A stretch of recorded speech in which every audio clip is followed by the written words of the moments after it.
അമ്പലത്തിൽ കയറി. ഈ ഒറ്റയാനെ ഒന്ന് വാരിക്കുഴിയിലാക്കാൻ എന്തേലും ഒരു വഴി കാണിച്ചു തരണേ ദേവിയേ എന്ന് ആത്മാർത്ഥമായങ്ങ് പ്രാർത്ഥിച്ചു. താൻ പാതി ദൈവം പാതി എന്നല്ലേ.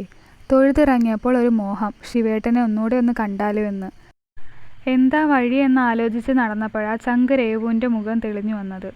പിന്നെ താമസിപ്പിച്ചില്ല. വിഷ്ണുവേട്ടനോട് രേവുവിനെ കണ്ട് കുറച്ച് നോട്ട്സ് വാങ്ങാനുണ്ടെന്ന് തട്ടിവിട്ടു.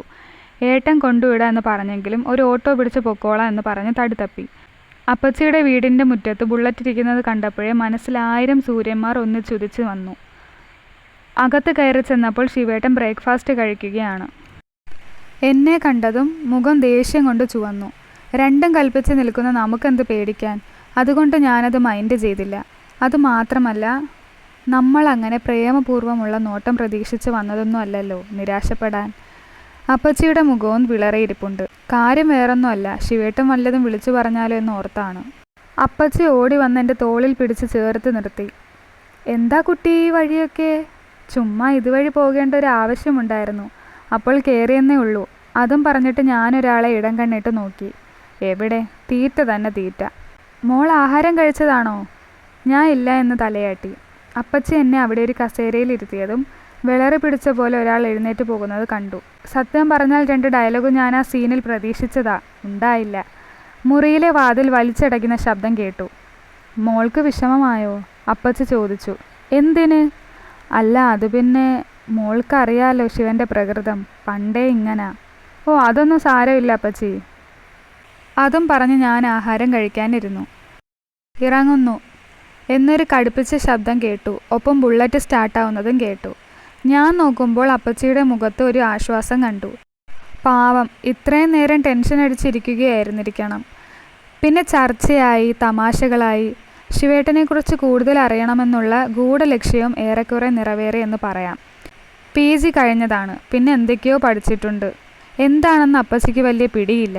കോളേജിലെ എല്ലാവരുമായി ഉടക്കുമായിരുന്നു. ഏതോ ട്യൂട്ടോറിയൽ കോളേജിൽ 1 മാസം പഠിപ്പിക്കാൻ പോയി. അവിടെയുള്ള ഒരു മാഷുമായി ഉടക്കി. ആകെ പ്രശ്നമായി. അങ്ങനെ ആ പണിയും കളഞ്ഞു. ഇപ്പോൾ പിന്നെ തല്ലുകൊള്ളിത്തരം മാത്രമായപ്പോൾ പഠിപ്പിക്കാൻ ആരും വിളിക്കാതെയായി.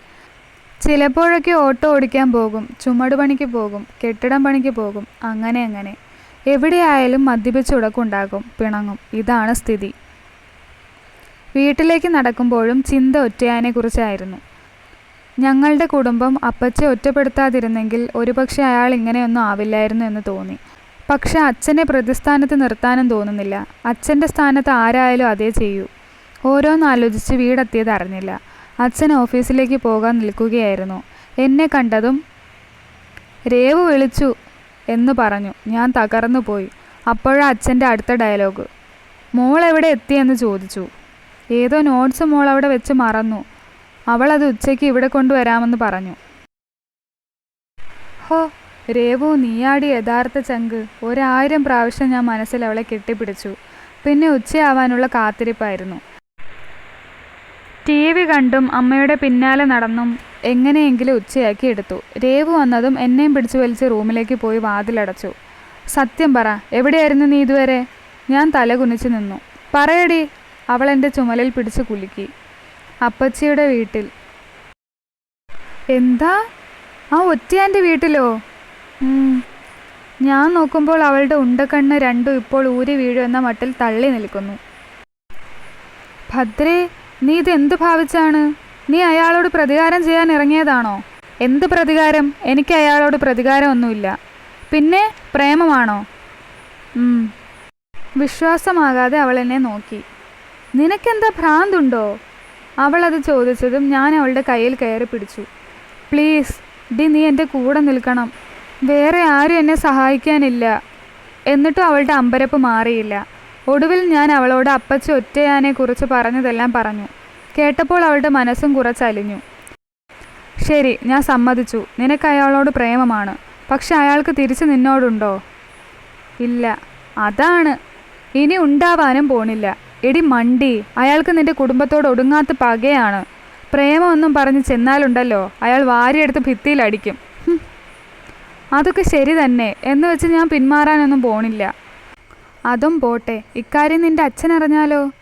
അത് നീ ചിന്തിച്ചിട്ടുണ്ടോ? എല്ലാം അറിയുമ്പോൾ അച്ഛൻ എൻ്റെ കൂടെ നിൽക്കും. നീ നോക്കിക്കോ. ഇപ്പോൾ ആ ഒറ്റയാനെ കുഴിയിൽ വീഴ്ത്താൻ എന്തേലും ഐഡിയ ഉണ്ടെങ്കിൽ പറ. നീ ആ വേണാട് എക്സ്പ്രസിൻ്റെ ടൈം ഒന്ന് വിളിച്ച് ചോദിക്ക്. എന്തിന്? അതിന് തലവെക്കുന്നതാ ഇതിനേക്കാൾ എളുപ്പം. എന്തായാലും ഒടുവിൽ അവളെ പറഞ്ഞ് സമ്മതിപ്പിച്ചു. ഒറ്റയാന് വേണ്ടി കുഴി തോണ്ടാൻ അവളും കൂടാമെന്ന് ഏറ്റിട്ട് അവൾ പോയി. പിന്നെ രാവിലെ ആകാനുള്ള കാത്തിരിപ്പായിരുന്നു. കോളേജിലേക്ക് സ്കൂട്ടിയിൽ ഇറങ്ങുമ്പോൾ പ്രകൃതിക്കൊക്കെ വല്ലാത്തൊരു ഭംഗി വന്ന പോലെ തോന്നി. രേവുവിൻ്റെ വീട്ടിൽ ചെന്നപ്പോഴാണ് മനസ്സിലായത് അവൾ പണി തുടങ്ങിക്കഴിഞ്ഞെന്ന്. എന്നെ കണ്ടതും അവൾ ഓടി വന്ന് പറഞ്ഞു, ഡി, ആ ഒറ്റയാൻ ഇന്ന് രാവിലെ ഇതിലെ ഓട്ടോ ഓടിച്ച് പോണ കണ്ടു. ഉള്ളത് പറയാലോ, ആ ആത്മാർത്ഥത കണ്ട് എൻ്റെ കണ്ണ് നിറഞ്ഞു പോയി. രണ്ടുപേരും കുറച്ചു നേരം കാത്തു നിന്ന് നോക്കി. നിരാശയായിരുന്നു ഫലം. ഒടുവിൽ സ്കൂട്ടിയിൽ കോളേജിലേക്ക് പോയി. കോളേജിൽ ബാക്കി ആരോടൊന്നും പറയാൻ തോന്നിയില്ല. എന്ത് ചെയ്യുമെന്ന് തല പുകച്ച് ഞാനും രേവും ക്യാൻറ്റീനിലിരുന്നു. അപ്പോഴാണ് ആരോ ഓട്ടോയിൽ വന്ന് ക്യാമ്പസിൽ ഇറങ്ങിയത്. നോക്കുമ്പോൾ ഒറ്റയാൻ്റെ ഓട്ടോ. പിന്നൊന്നും ആലോചിച്ചില്ല. വരുന്നിടത്ത് വെച്ച് കാണാം എന്ന് കരുതി ഞാൻ രേവുവിനോട്, ഞാൻ പോകുക, സ്കൂട്ടി നീ നിൻ്റെ വീട്ടിൽ വെച്ചോ, ഞാൻ വന്നെടുത്തോളാം എന്ന് പറഞ്ഞ് ചങ്കിന് അതോടെ കാര്യം പിടികിട്ടി. അവൾ ഓടി ഓട്ടോയുടെ അടുത്ത് ചെന്നു. ചേട്ടാ, ഒരാളെ ഒന്ന് ഹോസ്പിറ്റൽ ജംഗ്ഷനിലാക്കുമോ എന്ന് ചോദിച്ചു. ഒറ്റയാൻ സമ്മതം മൂളി ഓട്ടോ സ്റ്റാർട്ടാക്കിയതും ഞാൻ ഓടി വന്ന് കയറി. എന്നെ കണ്ടതും ശിവേട്ടൻ്റെ മുഖം മാറി. അടിച്ചിറക്കുമോ എന്ന ഭയമുണ്ടായിരുന്നു. പക്ഷെ പുള്ളിയൊന്നും പറയാതെ വണ്ടിയെടുത്തു. എനിക്ക് എന്ത് പറ്റിയെന്നറിയാൻ കിരണും അഭിയുമൊക്കെ ഓടി വരുന്നുണ്ടായിരുന്നു. ഓട്ടോ കുറച്ച് മുന്നോട്ട് പോയതും ഞാൻ, എനിക്ക് ആ കുരിശടിയുടെ അവിടെയാണ് പോകേണ്ടതെന്ന് പറഞ്ഞു. മറുപടി പറഞ്ഞില്ലെങ്കിലും ഓട്ടോ ആ വഴിക്ക് നീങ്ങി. കുറച്ച് ദൂരമുണ്ട് കുരിശടി വരെ. ഞാൻ വേഗം എന്നെ കണ്ണാടിയിലൂടെ കാണാൻ പറ്റുന്ന വിധത്തിലിരുന്നു. 2 മിനിറ്റിനകം ആ കണ്ണാടി വേറൊരു ദിശയിലേക്ക് തിരിച്ചു വയ്ക്കുന്നത് ഞാൻ കണ്ടു. പിന്നെ അങ്ങോട്ട് അവാർഡ് പടത്തിൻ്റെ ഇഫക്റ്റായിരുന്നു. ഓട്ടോയുടെ ശബ്ദം മാത്രമേ കേൾക്കാനുണ്ടായിരുന്നുള്ളൂ. കുരിശടി എത്താറായതും ഞാൻ രേവുവിന് മിസ് കോൾ കൊടുത്തു. അവൾ തിരിച്ചു വിളിച്ചതും ഫോണെടുത്ത് ഓ ശരി എന്നൊരു ഡയലോഗ് കാച്ചി. എന്നിട്ട് ഒറ്റയാനോട്, ചേട്ടാ, പാലമറ്റം ജംഗ്ഷനില്ലേ, അവിടേക്ക് പോകണം എന്ന് പറഞ്ഞു. ഓട്ടോ ആ വഴിക്ക് നീങ്ങി. അങ്ങനെ 2-3 ജംഗ്ഷനും മരവുമൊക്കെ കഴിഞ്ഞു. ഒടുവിൽ ഞാൻ കിഴക്കേടത്ത് അമ്പലം പോകണം ചേട്ടാ എന്ന് പറഞ്ഞു. വണ്ടി മുന്നോട്ട് നീങ്ങി. അമ്പലം കുറച്ച് ഉള്ളിലാണ്, അധികം ആൾപ്പാർപ്പില്ലാത്ത സ്ഥലം. അവിടെ എത്തിയതും വണ്ടി നിന്നു. ഞാൻ ചുറ്റും നോക്കി. ഏറെക്കുറെ വിജനമായ വഴിയാണ്. ഒറ്റയാൻ ഇറങ്ങി. എന്നിട്ട് എന്നെ നോക്കി. ഇറങ്ങ് എന്ന് പറഞ്ഞു. ഞാനൊന്ന് സംശയിച്ച് നിന്നു. ഇറങ്ങടി. അതൊരലർച്ചയായിരുന്നു. ഞാൻ അറിയാതെ ഇറങ്ങിപ്പോയി. എന്താ നിൻ്റെ ഉദ്ദേശം? ഞാൻ മിണ്ടിയില്ല. ചോദിച്ചത് കേട്ടില്ലേ, എന്താ ഉദ്ദേശമെന്ന്? എന്തിനാ നീ എൻ്റെ വീട്ടിൽ കയറി ഇറങ്ങുന്നേ?